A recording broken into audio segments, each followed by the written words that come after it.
जय हिंद दोस्तों। स्वागत है एक बार फिर से आपका हमारे और आपके प्यारे से यूट्यूब चैनल 92 एडू पर। तो ये वीडियो हम आपके लिए लेकर आए हैं मैथ का बीएससी सेकेंड ईयर मैथ का टॉपिक है और ये सेकेंड ईयर का पहला मैथ का वीडियो है इस वाले चैनल पे। तो धीरे धीरे इसमें और भी मैथ्स के वीडियो आते रहेंगे।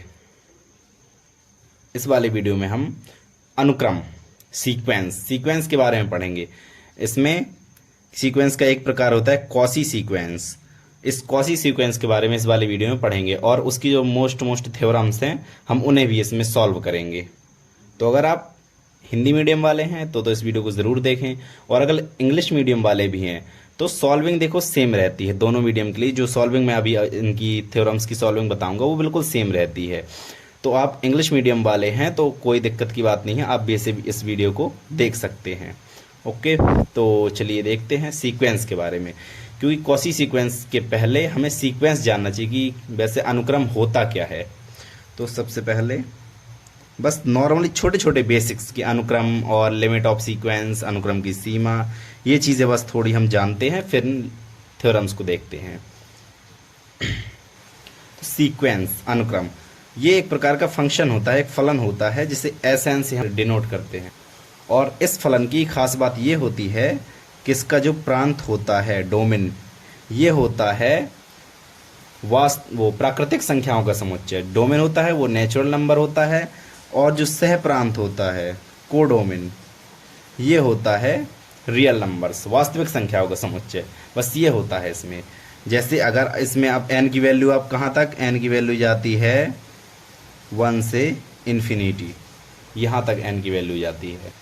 तो इसे हम इस प्रकार से भी दर्शाते हैं, एस एन बराबर 1 से इन्फिनिटी, इस प्रकार से हम इसे दर्शाते हैं। तो अगर अनुक्रम की हम परिभाषा की बात करें तो अनुक्रम की परिभाषा ये होती है, वास्तविक संख्याओं का अनुक्रम ये एस एन। अगर एस एन बोलूँ, अनुक्रम एस एन बोलूँ तो ये एस एन को समझना पूरा, मतलब एन इक्वल टू 1 से इन्फिनिटी ये। तो वास्तविक संख्याओं का अनुक्रम एस एन एक फलन होता है जिसका प्रांत प्राकृतिक संख्याओं का समुच्चय और सह प्रांत वास्तविक संख्याओं का समुच्चय होता है। ये होती है अनुक्रम की परिभाषा। अब अनुक्रम की सीमा, क्योंकि ये थ्योरम सॉल्व करने में हमें ये छोटी छोटी चीज़ों पता होनी चाहिए चीज़ें। अनुक्रम की सीमा, limit of sequence. Limit of sequence ये तो नॉर्मल है कि S N minus L less than epsilon. तो जो एल होती है वो होती है लिमिट ऑफ सीक्वेंस, अनुक्रम की सीमा कहलाती है एल। या फिर इसे हम एक प्रकार से और लिखते हैं, limit of N tends to infinity S N equal to L. S N की लिमिट एल और L limit of sequence L को कहते हैं। तो अगर लिमिट ऑफ सीक्वेंस की परिभाषा की बात करें तो ये होती है कि अगर एस एन वास्तविक संख्याओं का एक अनुक्रम है तब एल को अनुक्रम की सीमा कहते हैं यदि एप्सिलॉन ग्रेटर जीरो के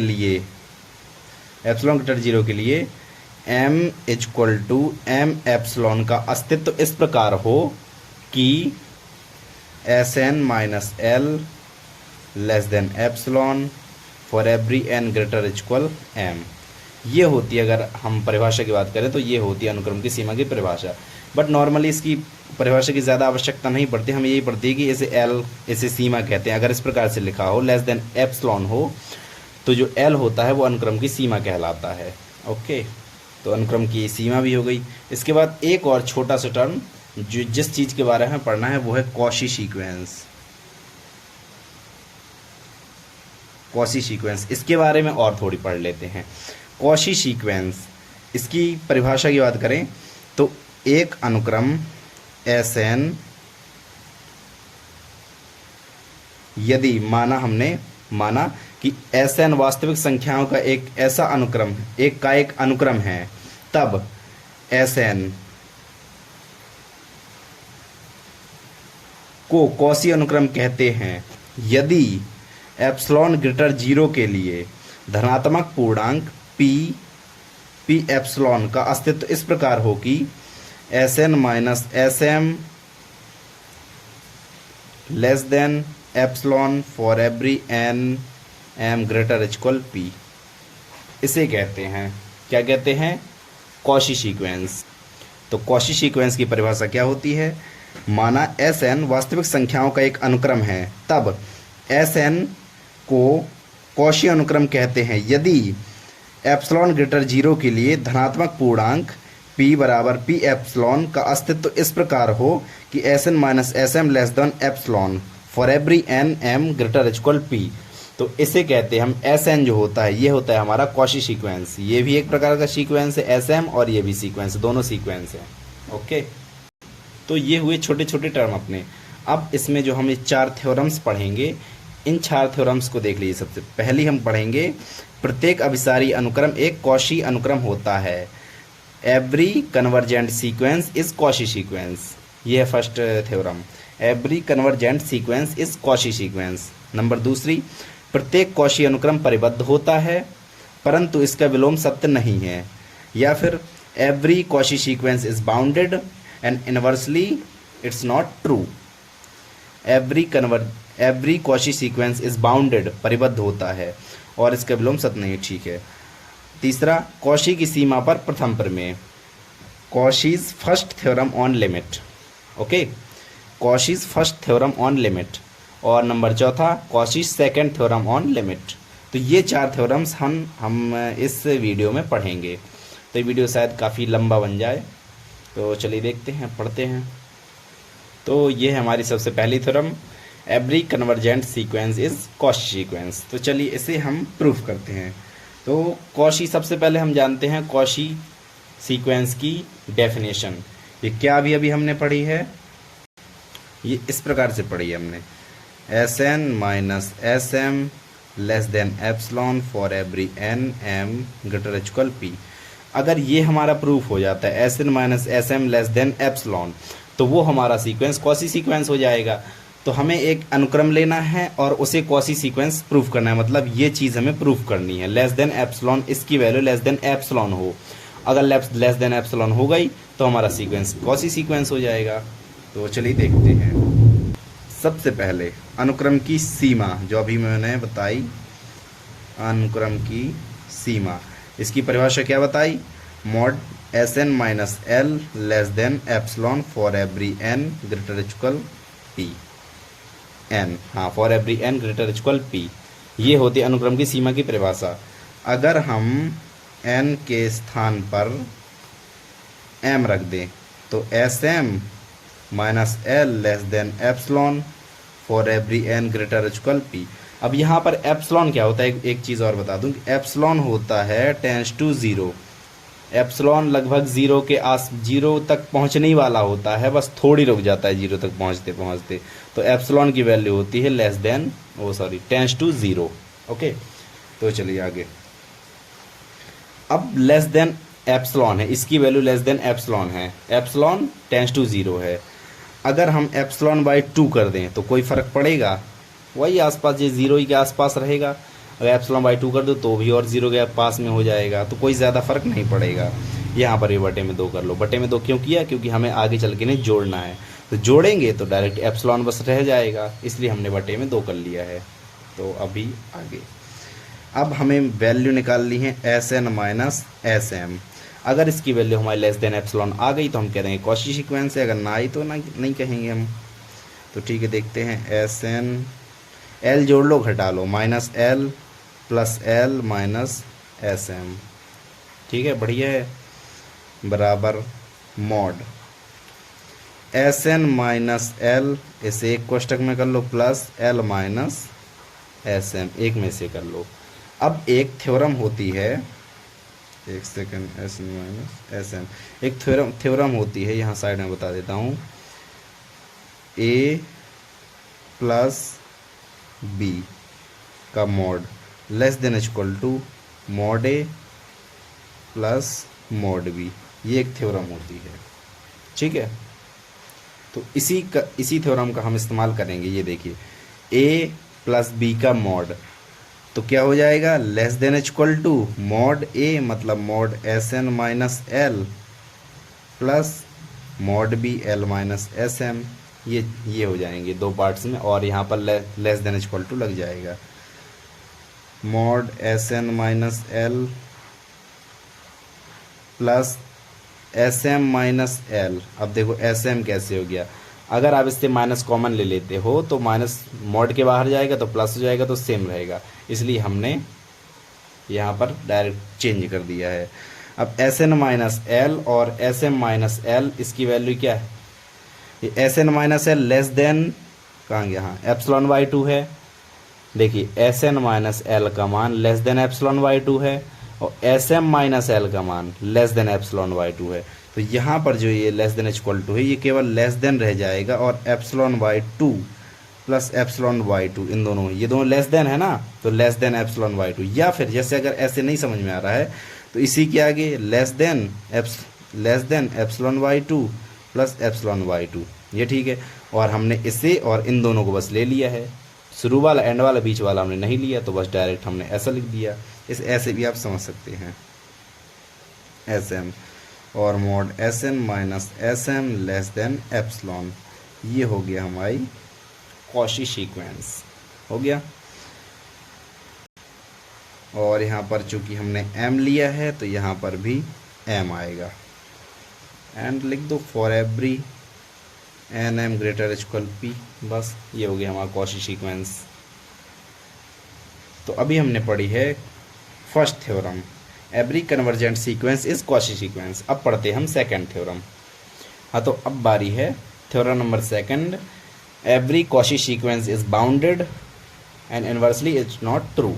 ओके, तो कॉशी सीक्वेंस को बाउंडेड मतलब हमें किसी भी सीक्वेंस को अगर बाउंडेड प्रूफ करना है तो उसके लिए हम एक चीज़ मानते हैं, वो मानते हैं एप्सिलॉन इक्वल टू वन।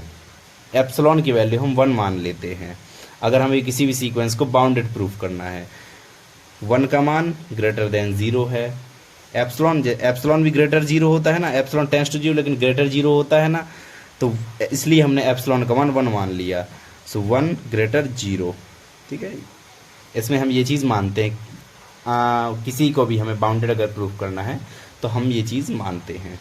तो हमें कॉशी को परिबद्ध सिद्ध करना है, तो हम कॉशी की परिभाषा से क्या जानते हैं, s N minus S M less than epsilon बराबर one for every N M greater equal p, ठीक है, इक्वल टू वन। अब डायरेक्ट हम वन लिखेंगे, एप्सिलॉन नहीं लिखेंगे। तो s N minus S M less than one for every N M greater equal p, ठीक है, ओके। अब इसमें एक निश्चित एक विशेष परिस्थिति आती है, विशेष स्थिति, वो कैसी होती है, mod S N minus S P, M की जगह पी आ जाता है, मतलब एम की जो वैल्यू है वो पी के बराबर हो जाती है। तो less than one for every N greater equal P, M की तो हो गई पी के बराबर, तो एम को तो नहीं लिखेंगे हम, एन ग्रेटर इक्वल पी हमने लिख लिया है, एन बस यहाँ पर एम हटा दिया है, ठीक है। अब ये आगे, अब आपको एक चीज़ देखनी है, मॉड एस एन, ठीक है, हमें ये चीज़ बस ले लेनी है। इसके बाद इसमें थोड़ी खुरापाती दिमाग लगाना है। वो कैसा कि एस एन, इसमें एस पी जोड़ देंगे और घटा देंगे, minus S P plus S P. ये चीज़ बहुत करनी पड़ती है सीक्वेंस की, जितनी भी थ्योरम्स है बहुत उनमें ये चीज़ करनी पड़ती है, प्लस माइनस। तो mod S N minus S P plus S P, ठीक है। अब वही थ्योरम जो अभी हमने लगाई है, less than equal to mod S N minus S P plus mod s p. कौन सी theorem, mod a plus b less than equal mod a plus mod b, ये है थ्योरम, ये वाली थ्योरम हमने इसमें अप्लाई कर दी है।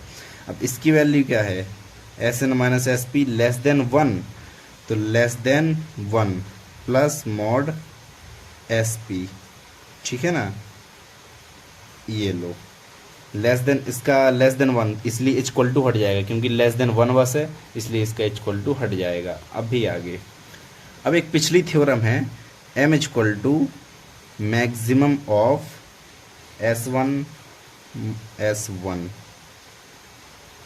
कॉमा एस टू का mod dot dot dot s p minus one mod such that one plus mod of s p, और ये लो 1 plus mod of s p. जो m का मान है ये मैक्सिमम ऑफ ये मतलब इनमें से जो भी जिसका भी मान सबसे बड़ा होगा उसका मान m के बराबर होगा। S1 S2 जिसका भी मान सबसे बड़ा होगा उसका मान m के बराबर होगा। ये चीज़ ये थ्योरम कहती है। थ्योरम पिछली थ्योरम है, पिछले यूनिट की थ्योरम है ये वाली। तो इसकी जगह ये दोनों एक जैसे हैं तो इसकी जगह हम m रख सकते हैं। Mod Sn less than m रख सकते हैं। और for every n belongs to m ये चीज़ भी लिख सकते हैं। ठीक है। अब less than m, Sn less than m अगर इक्वल टू होता है Sn बाउंडेड हो जाता। एक थ्योरम है Sn less than equal to k। अगर ऐसा हो तो Sn बाउंडेड सीक्वेंस होता है। तो अगर इक्वल टू हो तो m हो जाएगा। तो इक्वल टू हम लगा सकते हैं। अब ये क्यों लगा सकते हैं ये चीज़ भी हम देखते हैं। क्योंकि अगर कोई कांस्टेंट हो, ये m का मान कांस्टेंट है तो n का मान कुछ भी रखते रहो m हमेशा आएगा ना। जैसे अब n का मान तुमने 5 रख दिया तो यहाँ पर n तो है नहीं तो m ही आएगा। और कुछ भी रख दो n का मान तो m ही आएगा। m आता रहेगा, हर बार m आएगा, इसलिए इक्वल टू हमने लगा दिया है। अब इससे प्रूफ हो गया कि हमारा बाउंडेड सीक्वेंस है। बाउंडेड सीक्वेंस इस वाले प्रूफ हो गया। अब इन्वर्सली ये चीज़ नहीं होती। तो अगर हमने कोई सीक्वेंस ले -1 ये वाला सीक्वेंस हमने ले लिया Sn n इक्वल टू 1 से इन्फिनिटी इक्वल टू -1 ये चीज़ हमने ले ली है। अब ये वाला बाउंडेड सीक्वेंस है क्योंकि जब इसकी लिमिट निकालते हैं, देखो हम इसकी लिमिट निकाल के n टेंड्स टू इन्फिनिटी -1 की पावर n, क्योंकि n भी हमें रहना है ना। अगर -1 हो जाएगा तो एक कांस्टेंट हो जाएगा इक्वल टू। अब अगर इन्फिनिटी हम रख दें, ठीक है, तो -1 की पावर इन्फिनिटी तो +-1 आने वाला है इसमें। ठीक है। अब +-1 आएगा तो इसका एक जो भी इसका समुच्चय बनेगा, सबसे पहले अगर 1 होगा तो -1 फिर +1 फिर -1 फिर +1 फिर -1 ऐसे डॉट डॉट करके आता रहेगा। तो इसमें जो सबसे छोटा है क्या है -1 और सबसे बड़ा है +1। तो अगर हमें किसी भी समुच्चय में किसी भी सीक्वेंस में अगर हमें छोटा पद पता हो और सबसे बड़ा पद पता हो तो उस वाले सीक्वेंस को हम कहते हैं बाउंडेड सीक्वेंस। अब चूंकि इस वाले सीक्वेंस में हमें छोटा पद और बड़ा पद दोनों पता हैं इसलिए ये बाउंडेड सीक्वेंस है। तो अब -1 की पावर n बाउंडेड सीक्वेंस तो है लेकिन एक कॉची सीक्वेंस नहीं है। इसलिए क्या प्रूफ हो गया कि कॉची सीक्वेंस बाउंडेड होता है लेकिन बाउंडेड सीक्वेंस कॉची नहीं होता। Okay, proof. तो ये हुई हमारी theorem number second. Theorem second सबसे हमने क्या किया, सबसे पहले हम जानते हैं बाउंडेड अगर हमें प्रूफ करना है तो एप्सिलॉन इक्वल टू 1 मान लेते हैं। एप्सिलॉन इक्वल टू 1 और ये वाली हमारी कॉची सीक्वेंस की परिभाषा हो गई एंड ये विशेष परिस्थिति हो गई हमारी। अब Sn लिया और ±SP कर दिया, अलग अलग किया, थ्योरम लगाई और एक ये वाली थ्योरम हमने लगाई। उसके बाद less than equal to m आ गया, मतलब ये हमारा कौन सा सीक्वेंस है, बाउंडेड सीक्वेंस है। ओके, तो कॉची अनुक्रम बाउंडेड अनुक्रम होता है। ठीक है, अब देखते हैं अपनी तीसरी प्रमेय। ये है हमारी थ्योरम नंबर 3 और इसका नाम है कॉची की सीमा पर प्रथम प्रमेय। कॉची की सीमा पर 2 प्रमेय हैं, ये वाली हम प्रथम प्रमेय पढ़ रहे हैं, इसके बाद हम द्वितीय प्रमेय पढ़ेंगे। Cauchy's first theorem on limit. Okay, तो ये थ्योरम हमसे क्या कहती है कि यदि an वास्तविक संख्याओं का अनुक्रम हो और limit of n tends to infinity an बराबर l, अगर इस प्रकार का हो कुछ तो limit of n tends to infinity a1 plus a2 plus dot dot dot plus an upon n equal to l होता है। तो इस वाली प्रमेय से काफ़ी बड़े बड़े सवाल छोटे हो जाते हैं। कैसे हो जाते हैं, अगर हमें इतना बड़ा कोई पद दिया है और बटे में n है और उसकी लिमिट हमें निकालने में दिक्कत जा रही है, कठिनाई हो रही है, तो हम केवल an की लिमिट निकाल लेंगे और an की लिमिट जो भी होगी वो इस पूरे की लिमिट होगी, ए एन की लिमिट जो भी एल होगी तो वो इस पूरे की लिमिट होगी। इस प्रकार से इस थ्योरम का यूज़ होता है बड़े बड़े सवालों में। इसके सवाल भी मैं अगली वीडियो में कॉची सीक्वेंस पार्ट 2 में इसके सवाल में डिस्कस करूँगा। तो ठीक है, अभी तो इसकी थ्योरम्स देख लें हम। तो सबसे पहले हमें एक चीज़ माननी है, माना a N equal to b N plus l, equation number first. तो अब चूंकि हम जानते हैं, अभी अभी हमें ये पता है, क्या पता है कि limit of N tends to infinity A N बराबर एल होता है। ये चीज़ हमें पता है, हाँ बिल्कुल पता है, क्योंकि हमें ये दी हुई है, हमें ये से ये इसे सिद्ध करना है। तो ये चीज़ हमें दी हुई है, a N equal to l, a n की लिमिट, चूंकि ए एन की लिमिट एल है, यहाँ से क्वेश्चन नंबर 1 से देखो, ए एन की लिमिट एल है तो बी एन की लिमिट क्या हो जाएगी, 0 हो जाएगी, क्योंकि कुछ नहीं है और। तो फिर limit of N tends to infinity B N बराबर 0, बी एन की लिमिट हमारी 0 हो जाएगी। अब a1 plus a2 plus a3 dot dot dot plus a N बटे N equal to a1 a2 a3 dot dot a n के मान रख दो, कैसा, b1 प्लस एल, देखो a1 b1 प्लस एल, इस प्रकार से, plus b2 plus L dot dot dot B N plus L बटे एन। ठीक है, कॉमन ले लो भैया, पहले अलग अलग कर लो, b1 plus b2 plus dot dot dot plus B N, ये हो जाएगा, और plus L plus L L, N times L हो जाएंगे बटे एन। तो b1 plus b2 plus B N बटे एन प्लस एन एल बटे एन। अलग अलग अपन ने कर लिया, अरे यार अलग अलग अपन ने कर लिया, b1 plus b2 dot dot B N बटे एन प्लस एल। ठीक है, तो हम ये कहाँ तक पहुँचे, a1 plus a2 A N बटे एन, इसकी वैल्यू हमने ये निकाल ली है। अब हम रखेंगे लिमिट, अब दोनों तरफ हम लिमिट लगा देंगे। लिमिट कैसे लगाएं, limit N tends to infinity a1 a2 A N बटे एल, सॉरी बटे N, equal to limit of ये b1 b2 बी एन बटे एन प्लस एल, इसकी लिमिट। ठीक है, अब इसकी लिमिट, हम बी एन की लिमिट हमें पता है, बी एन की लिमिट क्या है, 0 है, बी एन की लिमिट 0, इसकी limit of N tends to infinity B N equal to 0, ये चीज़ हम जानते हैं, बी एन की लिमिट 0 है। तो limit of b1 plus b2 B N, इसकी लिमिट भी क्या हो जाएगी, इसकी लिमिट हो जाएगी 0। ये चीज़ आपको ध्यान देनी है, क्योंकि हमने यहाँ पर पहले से देख लिया है कि बी एन की लिमिट क्या है, 0 है, ए एन की एल हो गई, बी एन की 0 हो गई। तो चूंकि जब बी एन की 0 है तो b1 b2 बी एन सबकी 0 होगी, सबका योग जो होगा उसकी लिमिट होगी 0। ओके, तो यहाँ पर इसकी लिमिट, चूंकि एल में तो लिमिट नहीं लगनी क्योंकि वहाँ पर एन है ही नहीं है, इसकी लिमिट क्या होगी, बटे में एन है तो इसकी लिमिट हो जाएगी 0।